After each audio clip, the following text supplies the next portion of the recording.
incroyable. Le premier énorme choc de cette Coupe du Monde 2026 entre le Maroc et le Brésil n'a finalement pas trouvé de vainqueur. Les Lions de l'Atlas ont tenu tête à la Seleção et décrochent un précieux match nul, un but partout. Dès le début de la rencontre, les Marocains affichent leurs ambitions. Nil El Ainaoui oblige Gabriel à intervenir en catastrophe, puis Achraf Hakimi tente sa chance quelques secondes plus tard.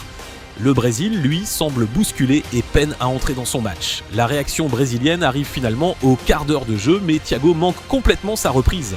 Et quelques minutes plus tard, le stade explose.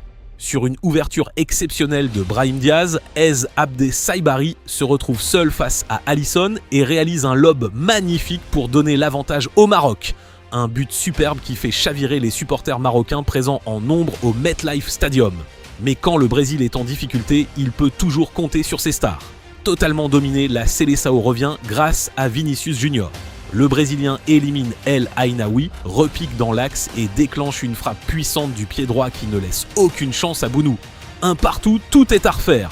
Avant la pause, le Brésil hausse le ton et Paqueta pense faire basculer la rencontre. Mais Bounou sort un arrêt réflexe absolument exceptionnel pour maintenir les siens dans le match. Au retour des vestiaires, Carlo Ancelotti réorganise son équipe et les débats deviennent beaucoup plus équilibrés. Le défi physique imposé par les Brésiliens gêne de plus en plus les Lions de l'Atlas. Dans les dernières minutes, la Seleção pousse très fort. Rafinha tente sa chance, mais Bounou est impérial.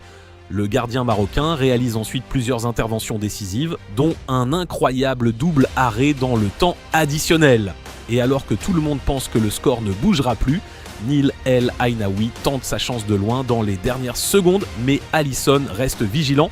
Score final, un but partout entre le Maroc et le Brésil, un résultat qui laisse les deux équipes idéalement placées avant d'affronter l'Écosse et Haïti. Alors, selon vous, quel joueur a été le meilleur sur la pelouse ? Bounou, Vinicius ou encore Saibari? Dites-le moi dans les commentaires.